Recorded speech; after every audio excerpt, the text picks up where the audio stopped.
So Sander, another question that we got is, what do you do if developers don't collaborate? If they're not working towards a sprint goal, but do things on their own? Any tips? I think it's a very interesting thing. We're talking about a Scrum team, right? But if people are not working towards the same goal, working in the same direction, but they're all doing their own different kind of thing, we're not working as a team, we're working as a group of individuals. And that's where the Scrum values come in, and where empiricism comes in: transparency, inspect and adapt, and the Scrum values, specifically in this case, a focus. What's our focus, and how do we move away all the fog that leads us to not be able to focus? So do we have a single sprint goal? That's often my first question. Is there a single objective that we're really focusing on, or are we just shooting everywhere in the dark and we don't know what's going to come up with? As a Scrum Master, that would be the first thing that I would go for. What about you? What's your experience?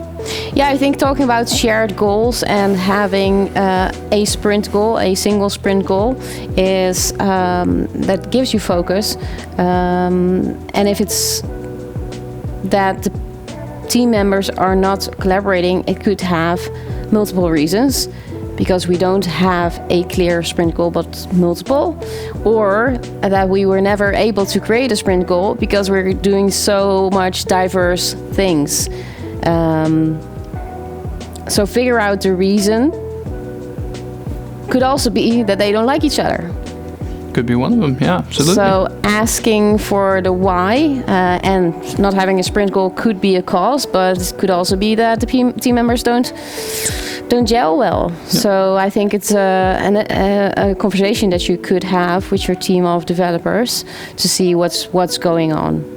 So I don't think there are like cookie cutter tips for that, but it's a conversation to have. No, there's no real single answer to this.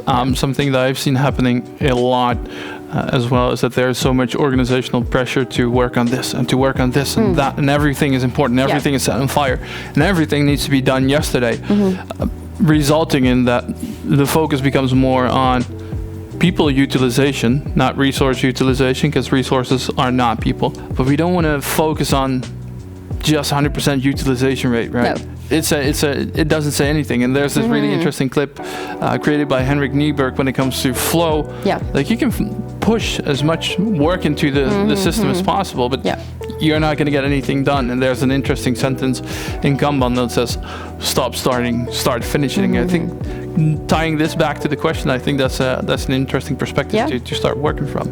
Shall we add a link to the video? I think that would be super useful, yes. Cool.